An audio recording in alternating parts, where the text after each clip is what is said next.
Good evening, जय हिंद। आप सभी का स्वागत है हमारे यूट्यूब चैनल एमबीएस क्लासेस में। आज की वीडियो हमारे एनालॉजी के थर्ड क्लास पे होने वाले। इसके प्रीवियस में हम लोगों ने ऑलरेडी 2 क्लासेस एनालॉजी के अटेंड कर लिया है। ठीक है, जिन लोगों ने अभी तक दोनों क्लासेस को नहीं वॉच किया है, नहीं गो थ्रू किया है, तो प्लीज़ आप उसको जाके गो थ्रू कीजिए, क्योंकि हर एक क्वेश्चन अपने आप में एक इंपॉर्टेंस रखता है और ये सारे PYQs दोनों क्लासेस में डिस्कस किया गया था।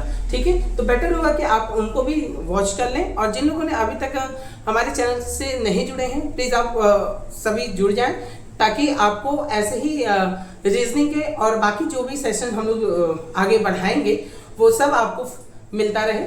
ठीक है, और वीडियो अच्छी लगे तो प्लीज़ लाइक, शेयर और कमेंट करना ना भूला करें। कोई भी डाउट हो तो आप कमेंट सेक्शन में डालें, नेक्स्ट क्लास में उसे हम रिजॉल्व कर देंगे, सॉल्व कर देंगे। ठीक है, आज जो बात हमारी है टॉपिक वो है एनालॉजी की क्लास थर्ड लगने वाली है। ठीक है, ये भी हमारे PYQs पे बेस्ड होंगे।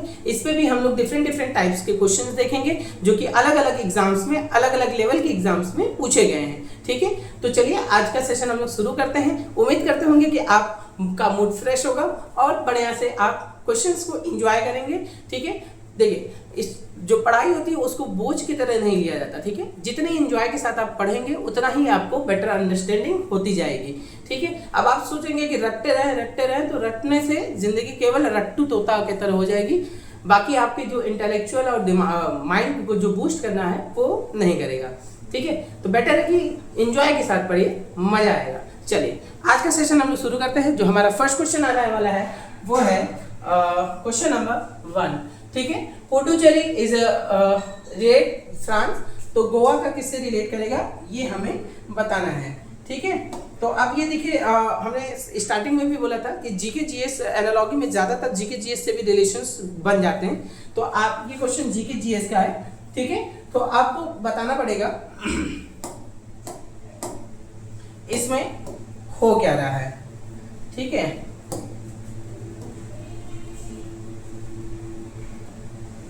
चलिए देखिए, कह रहा है पुडुचेरी फ्रांस से रिलेट कर रहा है। ठीक है, अब कोई भी रिलेट कर सकता है, कोई दिक्कत नहीं।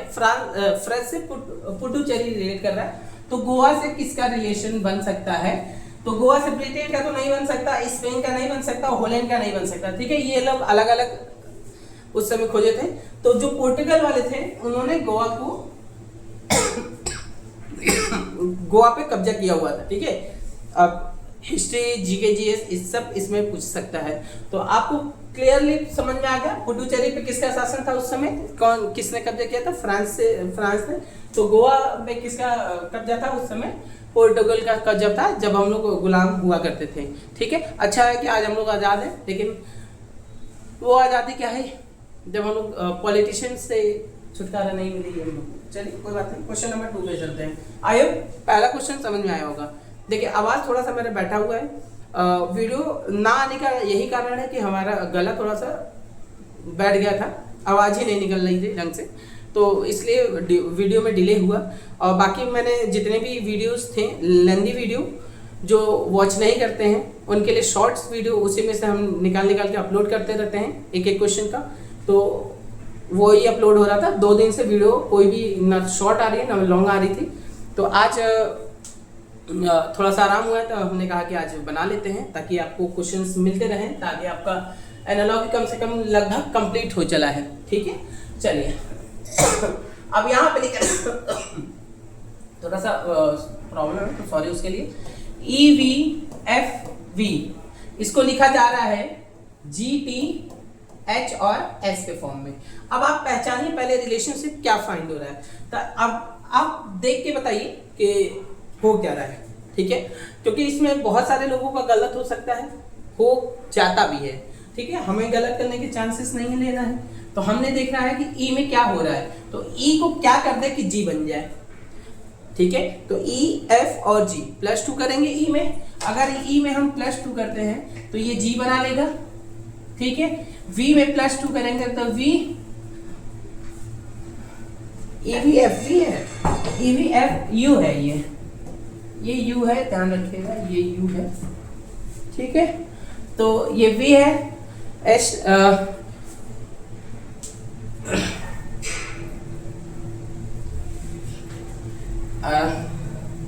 लाइक फिर से हटाइए फिर से इस क्वेश्चन को, ठीक है। इस क्वेश्चन को फिर से देख लीजिए पहले।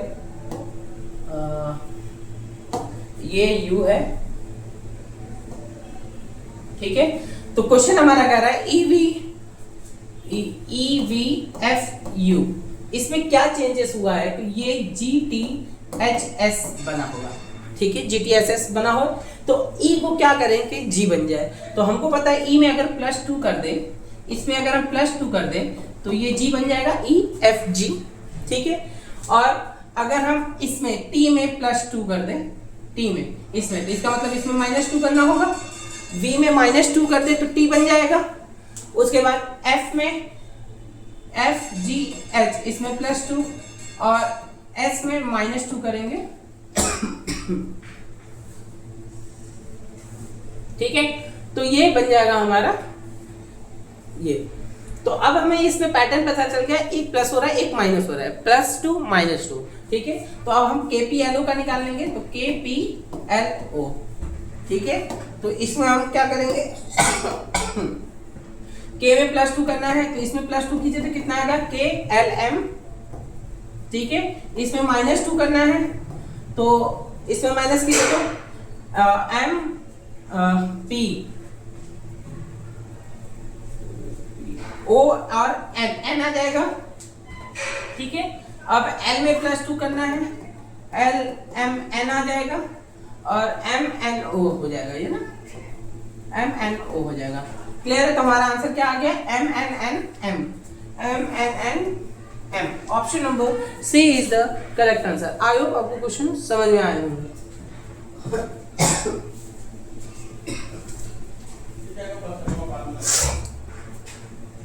ठीक है, सेकंड क्वेश्चन आपको पैटर्न समझ में आ गया। इस टाइप के भी क्वेश्चन एनालॉजी में पूछे गए हैं और ये पूछा हुआ क्वेश्चन है, ठीक है। और ये हम लोगों ने कोडिंग और डिकोडिंग में भी इसको सीखा हुआ है, तो बेटर होगा कि आप उसको भी रिमेंबर रखेंगे क्वेश्चन लगाते समय। चलिए नेक्स्ट क्वेश्चन पे चलते हैं। Question number 4, select the option that has the same relationship. देखिए यहाँ बोला ना सेम रिलेशनशिप का ऑप्शन होना चाहिए, ठीक है। तो हमारे पास सेम रिलेशनशिप का ऑप्शन है, तो हमको क्वेश्चन हमको देखना है कि हो क्या रहा है, ठीक है। चलिए तो देखिए कह रहा है प्लेयर के लिए अगर अर्जुन अवार्ड है, अगर जो बढ़िया खेलता है, जो प्लेयर बढ़िया खेलता है उसके लिए अर्जुन अवार्ड दिया जाता है। तो स्पोर्ट्स कोच, अगर कोई कोच बहुत बढ़िया हो, अच्छा हो, तो उसके लिए भी तो कोई अवार्ड होना चाहिए भाई। प्लेयर के लिए अगर अवार्ड रख रहे हैं तो कोच का भी तो मेहनत होता है। अगर कोच आपको डिसिप्लिन ना बताए, आपको गेम खेलने का तरीका ना बताए, अगर आपको गेम में तरीका टैक्टिक्स ना सिखाए, तब तो वो तो कोई कोच हुआ नहीं। तो कोच का भी तो मेन रोल होता है ना। कोई भी स्पोर्ट्स है तो उसका मेन जो गार्जियंस के तौर पे अगर देखा जाए, जो मेंटोर के तौर पे होता है वो तो कोच होता है। तो कोच के लिए भी तो अवार्ड होना चाहिए। तो कोच के लिए अवार्ड होता है द्रोणाचार्य अवार्ड, ठीक है। गुरु के लिए द्रोणाचार्य अवार्ड, ठीक है। जो कोच होते हैं उनके लिए द्रोणाचार्य अवार्ड दिया जाता है। ये जीके जीएस का क्वेश्चन है, जीके का स्टैटिक जीके का क्वेश्चन है। अगर आपको अवार्ड से रिलेटेड नहीं पता है तो आप नहीं कर पाएंगे, अगर आपको पता है तो आप आराम से क्वेश्चन कर सकते हैं। अलग अलग कुछ अलग अलग अवार्ड अलग अलग स्पोर्ट्स अलग अलग सेक्शन के लिए दिए जाते हैं। ये सारी डिटेल आपको याद रखनी होंगी एग्जाम में क्वेश्चंस लगाते समय। अब आते हैं क्वेश्चन नंबर 4 पे। अब ये देखिए आ गया क्वेश्चन जो हमारा लैंग्वेज से रिलेटेड, ये भी जीके का है और ये भी PYQs है, ठीक है। जिन लोगों को नहीं पता है, जिन लोगों को नहीं रिमेंबर है कि लैंग्वेज अलग अलग स्टेट का क्या क्या लैंग्वेज है, क्या अपने इंडिया में कितने लैंग्वेज चलते हैं, तो फिर उनके लिए ये तो क्वेश्चन दिक्कत हो गया। या तो वो तुक्का लगाए जय माता जी करके, या तो फिर हाथ जोड़ के आगे बढ़ जाए, स्किप कर दें। और जिनको आता है, जिनको पता है, वो प्लस में जाएंगे, ठीक है। तो बताना है अगर तमिलनाडु का अगर तमिल बोला जाता है, बोला जाता है, तो आंध्र प्रदेश में किस लैंग्वेज को बोला जाता है ये बताना है। उर्दू तो हो नहीं सकती, हिंदी बोली नहीं जाती, ठीक है। जो भी साउथ वाले हैं उनसे हिंदी बोली नहीं जाती और उर्दू बोल नहीं सकते। बच गया टुलू और तेलुगु। टुलू किसी और का है, तेलुगु इसका आंसर है, ठीक है। आंध्र प्रदेश में तेलुगु बोली जाती है, ठीक है। तुलु तो किसी वंश का नाम है, हो सकता है लैंग्वेज भी हो, तो ध्यान रख लीजिएगा, देख लीजिएगा। बाकी तुलु तो मुझे वंश वाला पता है, और बाबर झाबर के पहले वाला। चलिए, क्वेश्चन समझ में आ रहा है? अगर समझ में आ रहा है तो प्लीज वीडियो को शेयर जरूर कर दीजिएगा, और लाइक तो करना ही करना है, नहीं करेंगे तो फिर सोच लीजिएगा। चलिए नेक्स्ट क्वेश्चन क्या है? Bull attacking to butterfly. Bull का नेचर होता है अटैक करना। अगर रेड कलर में देख लिया तो आपको अटैक करेगा ही करेगा, ठीक है। तो बुल का अगर अटैकिंग है, बुल अगर अटैकिंग करना जानता है, अटैकिंग उसका नेचर है, ठीक है। सांड का क्या आदत है? मारना। तो बटरफ्लाई का कुछ आदत होगा जरूर। तो बटरफ्लाई क्या करती है? बटरफ्लाई करेगी फ्लैटरिंग। फ्लैटरिंग मतलब फड़फड़ाएगी, ठीक है, फड़फड़ाना। तो स्विमिंग नहीं, वंडरिंग नहीं, स्लाइडिंग नहीं, फ्लैटरिंग। FLUTTER, इस पर नहीं देख लीजिएगा, ठीक है। आई होप आपको क्वेश्चन समझ में आ रहे होंगे। ये सारे PYQs क्वेश्चन है, मैं बार बार रिपीट कर रहा हूं, तो प्लीज आप फोकस रखिएगा और आप देखते चलिए कि जीके से कितने क्वेश्चंस पूछे गए हैं। स्टैटिक जीके के ये सारे क्वेश्चंस हैं। अगर आपको आ रहा है तो आप प्लस में जाएंगे, और नहीं आ रहा है तो फिर आप या तो तुक्का बिड़ाएंगे या तो नेगेटिव मार्क्स लेकिन चले आएंगे, ठीक है। तो हमें हर चीज देखते हुए चलना है, क्योंकि एक एक क्वेश्चन और एक एक सेकंड हमारा इंपॉर्टेंट है। अब आ जाते हैं, गीत लिसनर से है तो ऑडियंस से क्या रिलेट करेगा? अगर किसी गीत को गाया जा रहा है तो वो लिसनर करेगा, लिसन करेगा लिसनर, है ना। सुनेगा, कौन सुनेगा भाई? श्रोता सुनेगा। तब ऑडियंस से क्या रिलेट करेगा?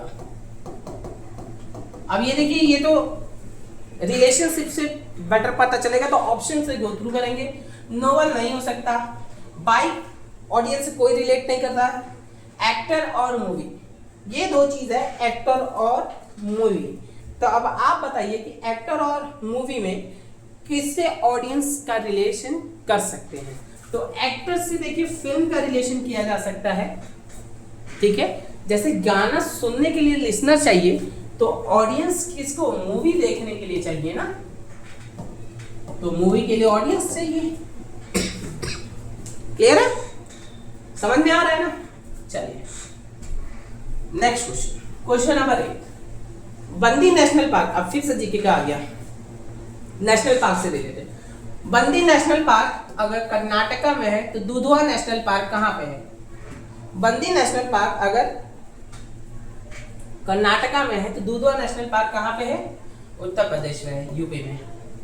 क्लियर है? देखिए स्टैटिक है, आपको आना चाहिए, नहीं आएगा तो फिर नहीं कर सकते हैं। आपको जितने भी नेशनल पार्क है सबको याद रखना पड़ेगा, ठीक है। अब आ जाते हैं फिर से वही एनालॉजी के, ये इस टाइप के क्वेश्चंस पे ज्यादातर लोग फंसते हैं। चांसेस बहुत ज्यादा होता है कि इसमें आप गलत कर लें, तो हम लोग देखते हैं कि इसमें हो क्या रहा है इस टाइप के क्वेश्चंस में, ठीक है। तो क्वेश्चन हमारा कह रहा है ई और जे जो है उसको रिलेट कर रहा है जे और टी से, ठीक है। तो आई और एल का क्या रिलेशन बनेगा ये हमें बताना है, ठीक है। तो देखते हैं क्या बना रहा है, क्या बना रहा है। E की वैल्यू है 5, E है 5 और J है, पहले इसको हटा देते हैं। E है 5, J की वैल्यू होती है 9, नहीं I J होता है 10, है ना। तो इस E को J बनाना है, तो अगर ये 5 है इसको 10 बनाना है, ये वैल्यू है 10 और ये है 20, ठीक है, यही होगा ना। तो इसका मतलब इसमें 2 का मल्टीप्लाई कर रहा है और इसमें भी 2 का मल्टीप्लाई कर रहा है। अगर ये 2 का मल्टीप्लाई कर रहा है, ये 10 बना के तब ये बना रहा है, और ये 10 में 2 का मल्टीप्लाई करके ये बना ले रहा है T। क्लियर है? रिलेशन पता चल गया। तब हमसे I और L का पूछा था, तो I और L, तो I में हम I की पहले वैल्यू निकाल लेते हैं, कितना 9, इसमें 2 का मल्टीप्लाई कर लेंगे तो 9 2 का 18, ठीक है। और L कितना होता है? I जे के एल, तो 10 11 है 12, 12 होता है तो इसमें 2 का मल्टीप्लाई हो जाएगा, ये हो जाएगा 24। अब 18 किसका है और 24 किसका है? यहां तक तो 13 एम होता है, 14 15 16 17 1 18 M N O P Q R, R है, आर 18, 24 किसकी वैल्यू है? पीछे से आइए 24, तो एक्स वाई जेड एक्स हो जाएगा, तो आर एक्स हमारा option number C is the correct answer. ठीक है, आर एक्स हो जाएगा हमारा ये। आई होप आपको ये क्वेश्चन भी क्लियर हुआ होगा। ठीक है, इस क्वेश्चन में क्या रहता है, ई को जे बनाना है या जे को टी बनाना है, तो ई में क्या करना है, ई हमारा 5 है, इसको 10 करना है, तो इसका मतलब इसमें 2 का मल्टीप्लाई किया होगा। जे हमारा 10 है, इसको 20 किया है, 20 वैल्यू रखा होगा, तो इसमें भी 2 का मल्टीप्लाई किया 20, तो हमको पता चल गया कि जो भी वैल्यू है उसमें 2 का मल्टीप्लाई करना है। तो हमारा आई की वैल्यू 9 होती है, तो इसमें 2 का मल्टीप्लाई किया 18, और 18 की वैल्यू होती है आर। ठीक है, और एल की वैल्यू होती है 12, 12 का मल्टीप्लाई करेंगे 2 में तो आएगा हमारा 24। आई होप आपको ये क्वेश्चन समझ में आए होंगे। चलिए नेक्स्ट क्वेश्चन पे चलते हैं। देखिए क्वेश्चंस करने का तरीका अपना अपना अलग हो सकता है, ठीक है, लेकिन पैटर्न आप वैसे ही करेंगे। अब हो सकता है किसी को अगर पता हो कि क्या वैल्यू है तो वो डायरेक्ट कर सकता है, किसी को नहीं पता तो वो काउंटिंग करके कर सकता है। हाँ, लेकिन थोड़ा सा आपको देखना है कि किस तरीके से पैटर्न को फॉलो करते हैं। ठीक है, रीजनिंग क्या ही करता है, रीजनिंग यही ना करता है कि आप अपने दिमाग को कैसे इस्तेमाल कर सकते हैं, यही होता है। ठीक है, चलिए तो हम लोग आगे बढ़ते हैं क्वेश्चन नंबर 10 में। अब ये देखिए, ये क्वेश्चन तो एकदम इजी है। डेन अगर लॉयन अगर डेन में रहता है, लॉयन कहाँ रहता है? डेन गुफा, तो इस टेबल में कौन रहता है? हॉर्स रहता है। सीधी सी बात है, शिप नहीं, बी नहीं, काउ नहीं, इस टेबल में हॉर्स रहते हैं। क्लियर है? अब इसमें अगर क्वेश्चन इस टाइप के क्वेश्चन का अगर टाइम ले तो फिर तो बेकार है, और ये क्वेश्चन अगर नहीं आ रहा है तो समझिए कि आप फिर आपका लेवल वहां तक नहीं है, तो आपको अपना मेहनत थोड़ा सा करना पड़ेगा। आगे आते क्वेश्चन नंबर 11, नेपोलियन फ्रांस तो क्रिस्टोफर कोलंबस है, ये क्या है? अच्छा, नेपोलियन फ्रांस का था ये, तो क्रिस्टोफर कोलंबस कहाँ का है? क्रिस्टोफर कोलंबस अमेरिका का ना, क्योंकि इंग्लैंड नहीं, पोर्टुगल नहीं है, स्पेन नहीं, क्रिस्टोफर कोलंबस अमेरिका का है। क्लियर है? चलिए, आई होप आपको क्वेश्चन समझ में आ रहे होंगे।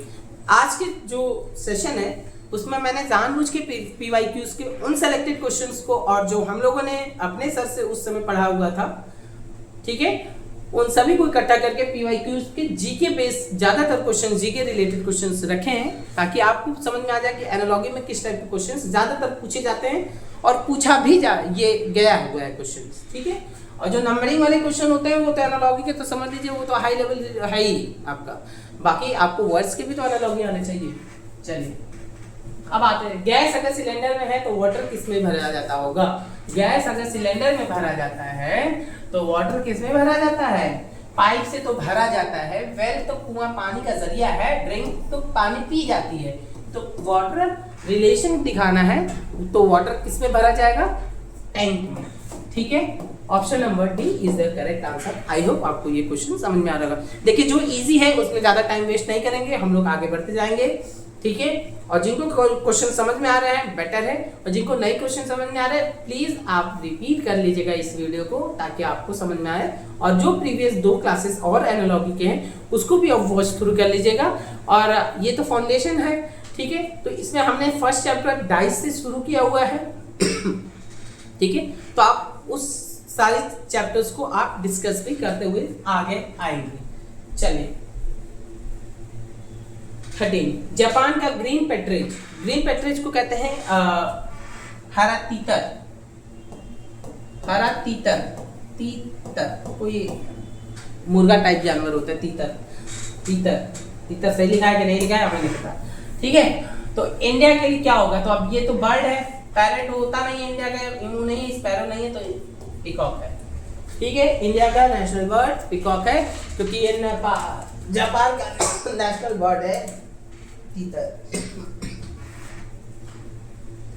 गला इतना बजा हुआ है कि अगर थोड़ा सा भी तेज आवाज कर दे रहे हैं तो तुरंत खांसी आने लगती है, बहुत दिक्कत कर रहा है, एकदम समझ लीजिए पेन हो रहा है, दर्द हो रहा है, लेकिन क्या करें, ऑफलाइन क्लासेस तो लेने ही पड़ते हैं भाई, 9th-10th के बच्चे हैं और भी बच्चे हैं अदर अदर क्लास के। 9th-10th वालों को नहीं बताएंगे तो फिर पता चलेगा बोर्ड का पेपर उन लोग का इस साल होने वाला है जिनका, तो कोर्स कंप्लीट नहीं हो पाएगी। इसलिए उनके क्लासेस ऑफलाइन चलती हैं 2 बैचेस, 4 से 5, 5 से 6, उनको भी ज़रूरी है भाई। अब उनको भी पढ़ाओ, उसके बाद फिर थोड़ा सा टाइम निकलता है तो फिर ये वीडियो बनते हैं, नहीं तो फिर वीडियो एक्सकेलेट होते जाते हैं, थोड़ा सा टाइम लगता रहता है। लेकिन भाई ऑफलाइन तो रेगुलर है, उनको तो बताना ही पड़ा है, पढ़ाना ही पढ़ाना है।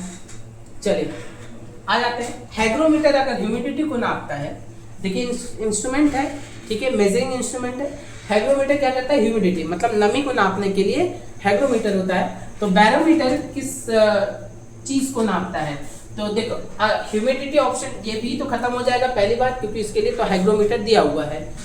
स्पीड के लिए स्पीडोमीटर होता है, ये बात आपको पता होना चाहिए, क्योंकि अगर आप जेंट्स या लेडीज, मेल या फीमेल, आप दोनों होंगे, ठीक है, दोनों अपनी स्पीड चलाते होंगे, गाड़ी वगैरह चलाते होंगे ना, तो स्पीड जो गाड़ी में जो लगी रहती है जिसपे स्पीड दिखाता है वो क्या होता है? वो स्पीडोमीटर होता है, तो वो स्पीड नापता है। तो ये 2 चीज तो आप सब जान सकते हैं। टेम्परेचर आप तो बचपन से जानते हैं, टेम्परेचर को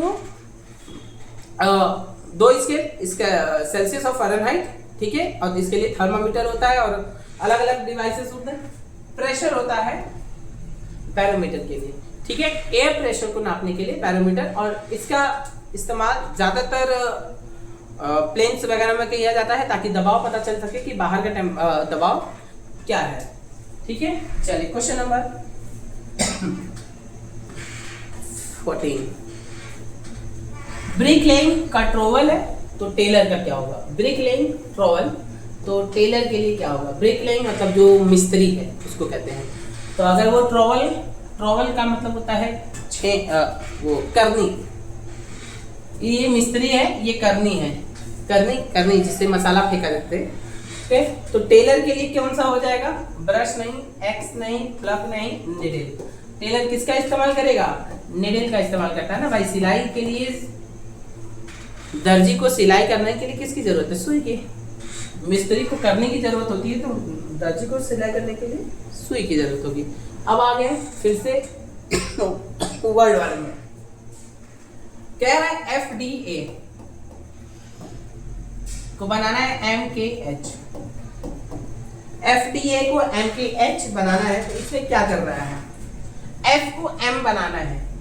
पहली बात तो F का अगर अपोजिट करे तो U हो जाएगा, और D का अपोजिट करे तो W हो जाएगा। लेकिन ऐसा तो है नहीं, ये अपोजिट तो जा नहीं रहा है, तो अब इसमें प्लस करके देख लेते हैं, क्योंकि F से M आया है तो बड़ा है, D से K है तो बड़ा है, A से H है तो भी बड़ा है, दो सारे केसेस में बड़ा है, तो इसमें प्लस ही हो रहा है। तो अब देखते हैं प्लस कितना कर रहा है। सब में प्लस हो रहा है, ये हमको पता चल गया। कितना प्लस कर रहा है ये देखते हैं, क्योंकि हो सकता है सेम प्लस कर रहा हो या अलग अलग भी प्लस कर सकता है। तो F में कितना प्लस करेंगे कि M आ जाएगा? F की वैल्यू होती है 6 से 13 प्लस करने के लिए 7 को प्लस करना पड़ेगा, ठीक है। D की वैल्यू होती है 4, और 4 से 11 आने के लिए 7 प्लस करना पड़ेगा। A की वैल्यू होती है 1 और H की वैल्यू होती है 8, तो इसमें भी 7 प्लस करना है, ठीक है। तो मतलब दो सब में 7 का प्लस हो रहा है, तो ठीक है। तो हमको पूछा किसका था? QOL का पूछा था, है ना। तो जब QOL का पूछा है तो हम इसका बता सकते हैं, Q में +7 कर लें, O में +7, L में +7। तो Q में +7 करेंगे तो कितना आ जाएगा? Q RSTUVWX, इसमें आ जाएगा X है कहीं है, ऑप्शन के थ्रू चलेंगे, देख लेते हैं। L में O में 7 MNO, O PQRSTU, इसमें आ जाएगा U, ठीक है। आई B है क्या? O होता है 15 में 7, 15 5 20 22, STU V, नहीं V आएगा ना, ये V आएगा, V LMNOPQRS, ये आ जाएगा S। तो option number D is the correct answer, ये खत्म हो जाएगा, ठीक है। वो U गलती से लिखा गया था, 22 आ रहा है, ठीक है, तो V होगा। क्लियर है? चलिए क्वेश्चंस को ध्यान में रखे रहेंगे और रिपीट हमेशा करते रहेंगे, ताकि आपको एनालॉजी समझ में आता रहे और आपका एनालॉजी बेस्ट होता जाए, ठीक है। चलिए आते हैं क्वेश्चन नंबर 16 पे। Find the same relationship, cholera का वाटर से है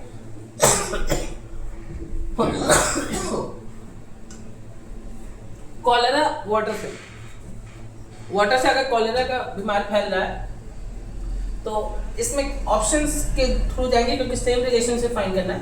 तो हमको बताइए मेडिसिन तो हो नहीं सकता क्योंकि मेडिसिन तो डिजीज के लिए है, ठीक है। मेडिसिन किसके लिए है?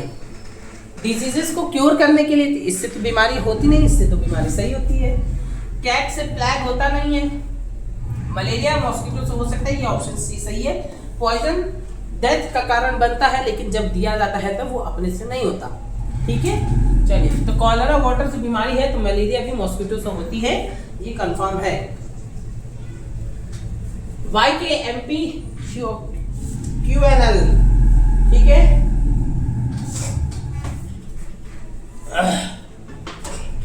इसमें कर क्या रहा है देखते हैं। YKMP इसका कर क्या रहा है? इसका कर रहा है QNLZ,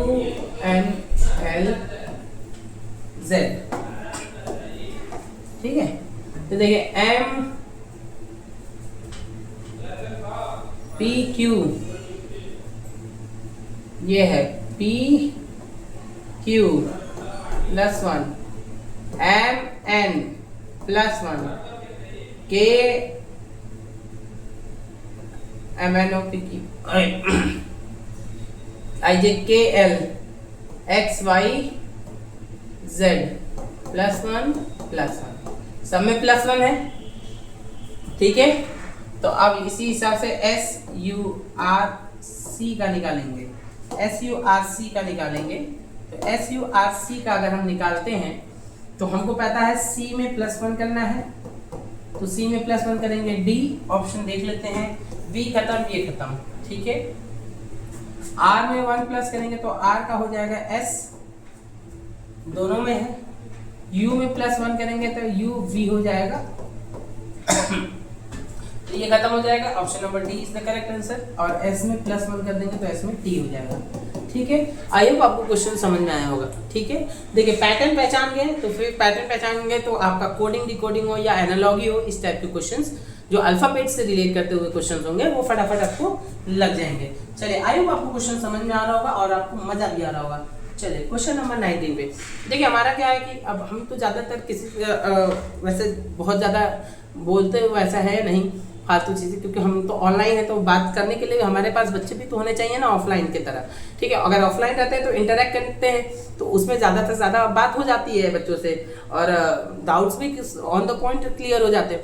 अब ऑनलाइन है तो ऑनलाइन तो आपको ये वीडियो रिकॉर्डेड में मिलेंगे ना, तो ऑनलाइन तो हम आपसे बात नहीं कर सकते हैं, ठीक है। तो इसलिए आपको लग रहा होगा कि बस डायरेक्ट खाली पढ़ा रहे, ऐसा नहीं है। हमारा नेचर बच्चों के साथ इंटरेक्ट करके ही पढ़ाने का है। बस ये है कि हम ऑनलाइन पढ़ा रहे हैं और रिकॉर्ड करके तो बस क्वेश्चंस को हो रहे हैं और बाकी जो थोड़ा मोड़ा बीच में बात कर ले रहे हैं वो ही करवा रहे हैं, जो कि केवल हम समझ लीजिए कि एज ए बिना आपको जाने बिना आपको देखे हम आपसे कैमरे से बात कर रहे हैं। बस जब आप इस वीडियो को पूरा देखेंगे तो आपको समझ में आएगा कि नहीं हम आपसे किस तरीके से रिलेट कर सकते हैं इस चीज़ को, ठीक है।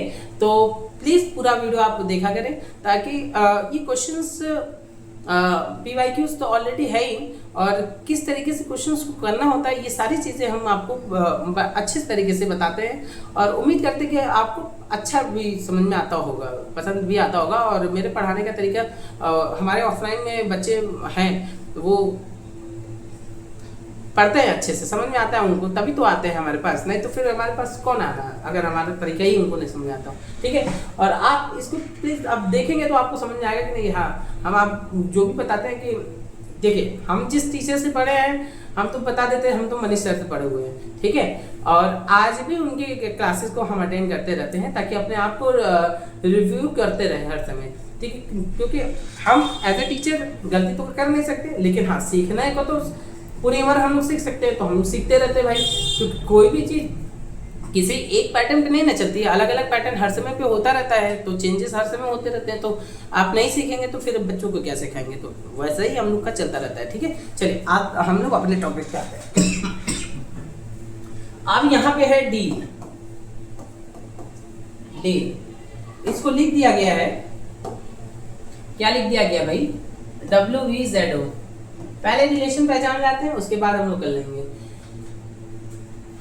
ये तो अपोजिट दिख रहा है सीधा सीधा, देखिए ड्यू का अपोजिट ETV AZ लियो, है ना, कोडिंग और डिकोडिंग में बताया था। ये तो अपोजिट का पैटर्न हो गया, अपोजिट का, है ना। अगर अपोजिट का पैटर्न होगा तो फटाक से आंसर हो सकता है, जरूर हो सकता है, काहे नहीं होगा भाई। तो CARD कार्ड का है, हमें बताना है कार्ड का, बता देंगे। तो C में C का अपोजिट क्या होता है, X, A का Z, R का इंडियन रेलवे और D का due, XZIW, XZIW। Option number A is the correct answer. ये सब तीनों खत्म हो जाएगा। क्लियर है। देखिए आपको अगर कोडिंग और डिकोडिंग आपको क्लियर होगा तो एनालॉगी के इस टाइप के सेक्शन, जो इस सेक्शन का क्वेश्चन है, इस टाइप का क्वेश्चन है, वो आपका चुटकी में खत्म हो जाएगा, चुटकी बजाते हुए खत्म हो जाएगा। और 100% गारंटी देते हैं कि अगर आपको कोडिंग और डिकोडिंग क्लियर है तो आपको अगर एनालॉगी में इस टाइप का क्वेश्चन पूछ जाता है तो आपको कोई भी मिस्टेक होने नहीं देंगे, ठीक है। और आप प्लीज रिवाइज करते रहिएगा, नहीं तो अगर आगे की क्लासेस अटेंड करते रहेंगे तो प्रीवियस भूल सकते हैं, ठीक है। चलिए, वैल्यू याद रखना बहुत जरूरी है।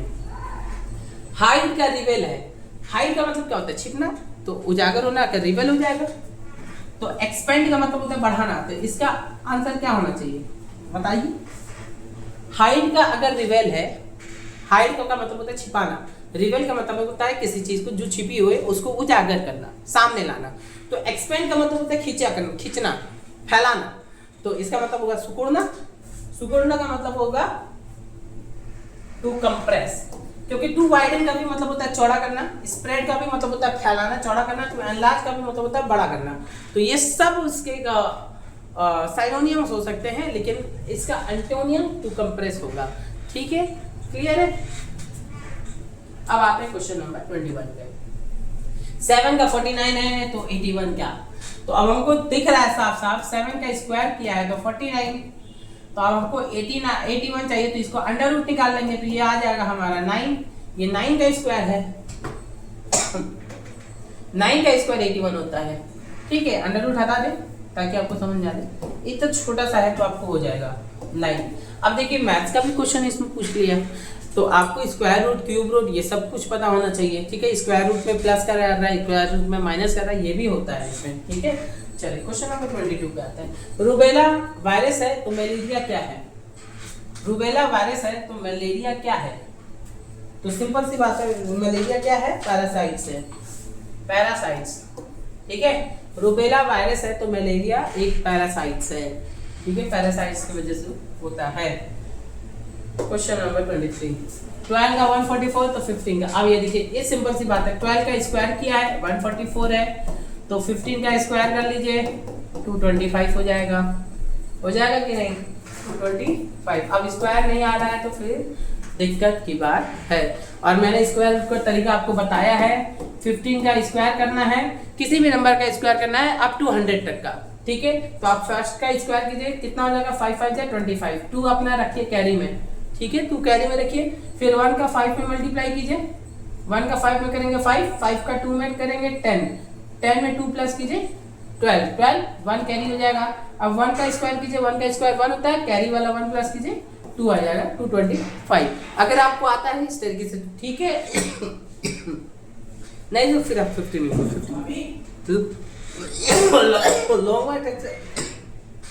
चलिए आगे आप क्वेश्चन समझ में आ रहा हूँ, ठीक है। आज का सेशन यहीं तक रखते हैं, ठीक है। उम्मीद करते हैं कि आपको पूरे क्वेश्चन समझ में आए होंगे, और अगर क्वेश्चन समझ में आए चलेगी प्लीज वीडियो को शेयर करना और कमेंट करना ना भूलें। अगर आपको कोई डाउट हो तो प्लीज आप उसको कमेंट सेक्शन में कर सकते हैं, और अभी तक जिन लोगों ने हमारे साथ नहीं जुड़े हैं तो प्लीज आप चैनल को सब्सक्राइब करके हमारे साथ जुड़िए। और अभी तक आपने वो प्रीवियस जितने भी सेक्शंस अभी हम लोगों ने चैप्टर्स को डिस्कस कर लिए हैं उसको भी आप गो थ्रू कर लीजिएगा, ताकि आपको पूरी जो चैप्टर्स हैं उसका आपको समझ में आ जाए, ठीक है। चलिए मिलते हैं नेक्स्ट वीडियो में, तब तक के लिए जय हिंद एंड गुड बाय।